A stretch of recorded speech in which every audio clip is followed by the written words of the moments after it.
David Livingstone was born in the European country of Scotland. He and his family, which included 6 other siblings, lived in a 1-bedroom home. As a child, David worked all day to help provide money for his family.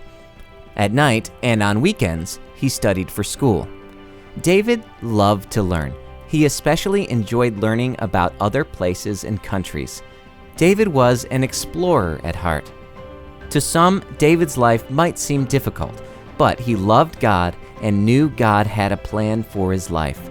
When David heard that missionary doctors were needed in China, he began to study medicine so he could go and help the people there.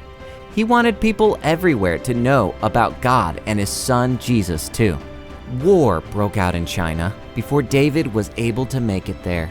Instead, a friend told him about the need many had in African nations for the gospel. Africa was uncharted land to David, and he was in.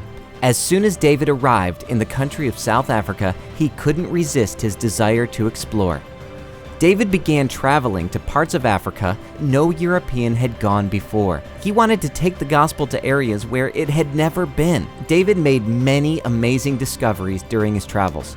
One of the most famous was Victoria Falls, one of the largest waterfalls in the world.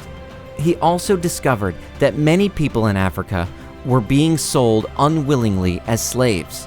God used David to encourage others to sell Africa's many valuable resources instead of its people, which eventually helped lead to the end of the slave trade.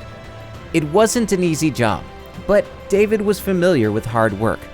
Wherever he roamed, David respected and showed Jesus' love with the people of Africa.